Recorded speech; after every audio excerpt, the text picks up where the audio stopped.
قوم کی عبادت کی غرض و غایت کیا ہے؟ یا ایھا الذین آمنوا کتب علیکم الصیام کما کتب علی الذین من قبلکم لعلکم تتقون، اے ایمان والو تم پر بھی روزہ فرض کیا گیا ہے جیسے کہ تم سے پہلے لوگوں پر کیا گیا تھا تاکہ تمہارے اندر تقویٰ پیدا ہو جائے۔ تقویٰ کسے کہتے ہیں؟ لفظی معنی ہے بچنا، گناہ سے بچنا، حرام کام سے بچنا، حرام چیز کھانے سے بچنا، حرام خوری سے بچنا، حرام کاری سے بچنا، یہ بچنا۔ وقا یقی کے معنی ہے بچانا، وقنا عذاب النار، ہم دعا مانگتے ہیں اے اللہ ہمیں آگ کے عذاب سے بچا لے۔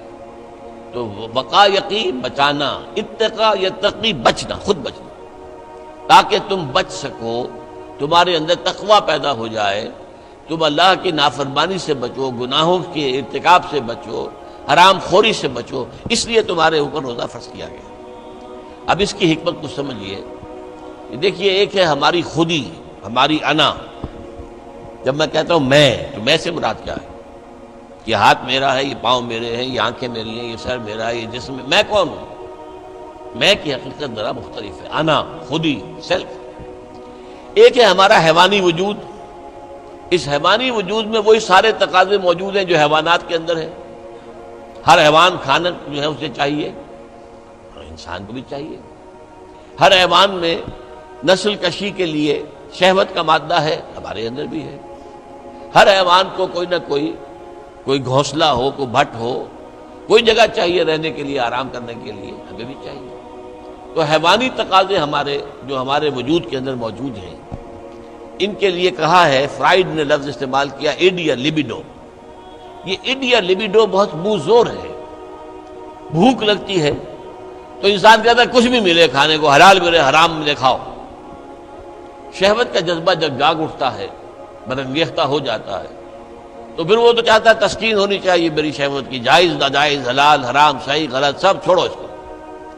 اس کے لیے کنٹرول پیدا کرنا، ضبط نفس، کہ آپ اپنے نفس پر کنٹرول کر سکیں، نفس آپ پر حاوی نہ ہو جائے، جو اس کا حکم دے، جو بھی وہ حکم دے آپ اس کی پیروی کریں، نہیں، نفس کو اپنے قابو میں رکھیں، اپنی مرضی کے مطابق اسے چلائیں۔ اس کی مثال ایسے ہی ہے کہ جیسے ایک گھوڑا ہے اور ایک سوار ہے اس پر۔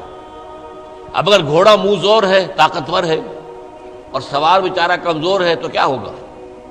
گھوڑا کہیں پٹک دے گا اس کو، کہیں کسی کھائی میں پھینکے گا یا کچھ اور کرے گا۔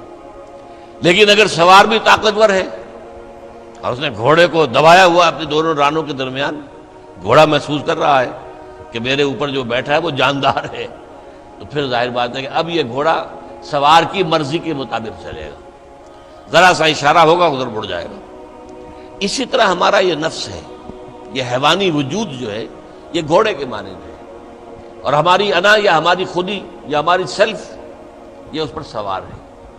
اگر سیلف کمزور ہے، گھوڑا طاقتور ہے، تو انسان کی ہلاکت، بربادی ہے، تباہی ہے۔ نفس حاکم ہو گیا، نفس امارہ کہ ہم غلام بن گئے، تباہی اور بربادی ہوگی۔ ہاں اگر آپ کی انا مضبوط ہے، آپ کی خودی طاقتور ہے، آپ کی سیلف جو ہے اس کے اندر طاقت ہے، تو یہ حیوانی وجود اب آپ کے کام آئے گا۔ گھوڑا جیسے آپ کو آپ کی مرضی کے مطابق لے کر جائے گا، منزل تک پہنچائے گا، ایسے اس حیوانی وجود کو استعمال کر کے آپ نیکیاں کمائیں گے، خیرات حسنات، اللہ کو راضی کرنے کے لیے کام کریں گے۔ اس ہاتھ کو اسی کام کے لیے استعمال کریں گے، ان ٹانگوں کو اسی کام کے لیے استعمال کریں گے، اس زبان کو اسی کام کے لیے استعمال کریں گے۔ تو یہ ہے اگر آپ کا کنٹرول نفس پر ہے، اس کا نام ہے ضبط نفس۔ اور یہاں میں تھوڑا سا اشارہ کر دوں کہ ایک اور نفس بھی آتا ہے، نفس کشی، نفس کو مار دینا۔ انگریزی میں اس کے لیے لفظ ہے سیلف اینیہیلیشن۔ ایک ضبط نفس ہے، سیلف کنٹرول، ایک نفس کشی ہے، سیلف اینیہیلیشن۔ یہ سیلف اینیہیلیشن اسلام میں پسندیدہ نہیں ہے۔ نفس کو کچلو مت، گھوڑے کو مارو نہیں، یہ تو کام کی شے ہے، بس گھوڑے پر قوت حاصل کرو، گھوڑے کو اپنے کنٹرول میں رکھو، ورنہ نفس کا بھی حق ہے۔ گھوڑے کو بھی دانہ پانی ڈالتے ہو کہ نہیں؟ تمہارے نفس کا بھی حق ہے۔ وَإِنَّ لِنَفْسِكَ عَلَيْكَ حَقًّا وَإِنَّ لِزَوْجِكَ عَلَيْكَ حَقًّا وَإِنَّ لِزَوْرِكَ عَلَيْكَ حَقًّا۔ تم پر تمہارے اپنے نفس کا بھی حق ہے، تم پر تمہاری بیوی کا بھی حق ہے، تم پر تمہارے جو ملنے کے لیے لوگ آئیں، ملاقاتی ہوں، زیارت کرنے پائے، ان کا بھی حق ہے۔ اس نفس کا بھی حق ہے۔ اس نفس کا بھی حق اسے ادا کرو، لیکن حلال، حرام نہیں۔ یہ حرام اور حلال کے فرق کے لیے ضبط کی ضرورت ہے، کنٹرول کر سکتے۔ اس کنٹرول کے لیے روزے کی ایک مشقت کہہ لیں یا مشق کہہ لیں، یہ مشق ہے کہ آپ نے سال میں یہ 30 دن یا 29 دن میں شدید بھوک کے باوجود حلال چیز بھی نہیں کھائی، کھانا موجود ہے، شدید پیاس ہے۔ فرض کیجئے کہ آپ عین دوپہر میں دفتر سے یا کہیں کالج سے آپ آئے ہیں اور گھر پہنچے ہیں تو شدید پیاس کی وجہ سے، جب وہ موسم آ جائے گا جون کا اور مئی کے روزے جو ہیں تو تب معلوم ہوگا کہ روزہ کہتے کسے ہیں۔ ابھی تو ہم کچھ دنوں سے عادی ہو گئے ہیں، سردی میں روزے تھے، روزہ کچھ کہتا ہی نہیں تھا۔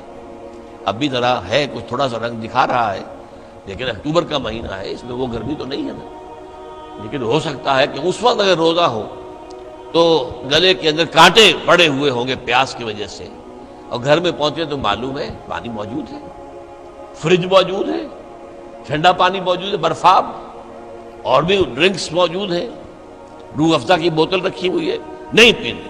کیوں؟ اللہ کی اجازت نہیں ہے۔ یہ مشق آپ 30 دن کریں گے تو اس سے توقع ہے کہ آپ کے اندر یہ صلاحیت پیدا ہو جائے کہ بقیہ 11 مہینے حرام تو نہ کھائیں، ایک مہینے حلال بھی نہیں کھایا اللہ کے حکم کی وجہ سے، تو حرام اللہ نے کیا ہے نا، اللہ کا حکم ہے۔ 11 مہینے یہ تقویٰ پیدا ہو جانا چاہیے، یہ طاقت تمہارے اندر پیدا ہونی چاہیے، یہ صلاحیت پیدا ہونی چاہیے کہ حرام میں منہ مت مارو، حرام سے اجتناب کرو۔ یہی وجہ ہے، دیکھیے ذرا کڑوی بات آپ کو سنا رہا ہوں۔ فرض کیجئے ہیں روزے کی حالت میں آپ حرام کام کر رہے ہیں، کھانا تو نہیں کھا رہے، جھوٹ بول رہے ہیں تو حرام کام، سودی کاروبار کر رہے ہیں حرام کام، رشوت لے رہے ہیں یا دے رہے ہیں حرام کام۔ عین روزے میں اگر یہ کام ہو رہا ہے تو پھر یہ روزہ بے معنی ہے۔ صرف کھانا پینا چھوڑ دیا تم نے، روزہ تو نہیں رکھا، یہ روزہ تو نہیں۔ حضور کی 2 حدیثیں آپ کو سنا رہا ہوں۔ من لم یدع قول الزور والعمل بہ، جس شخص نے جھوٹ بولنا اور جھوٹ پر عمل کرنا نہیں چھوڑا، فلیس للہ حاجۃ ان یدع طعامہ وشرابہ، تو اللہ کو کوئی ضرورت نہیں ہے کہ وہ کھانا پینا چھوڑ دے۔ جھوٹ بولنا نہیں چھوڑا عین حالت صوم میں، تو یہ صوم نہیں ہے، فاقہ ہے۔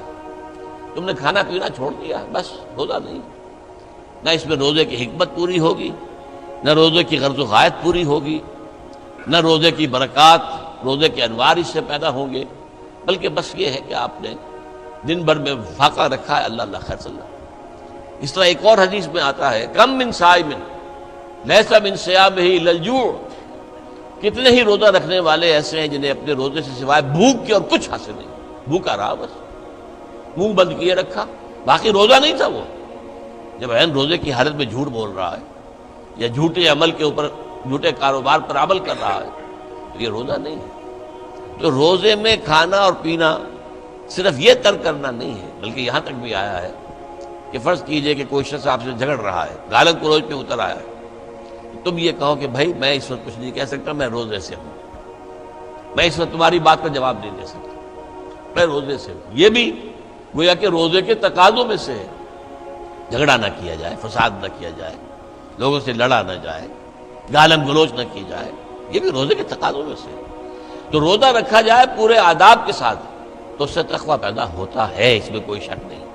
تو یہ ہے گویا کہ اولین سطح پر روزے کی حکمت، یا ایھا الذین آمنوا کتب علیکم الصیام کما کتب علی الذین من قبلکم لعلکم تتقون۔ اب آئیے اگلی منزل، کچھ عرصے کے بعد پھر رمضان کے روزے فرض کر دیے گئے۔ شہر رمضان الذی انزل فیہ القرآن ھدی للناس وبینات من الھدی والفرقان فمن شہد منکم الشہر فلیصم۔ رمضان کا مبارک مہینہ وہ ہے جس میں قرآن نازل ہوا، اور قرآن کیا ہے؟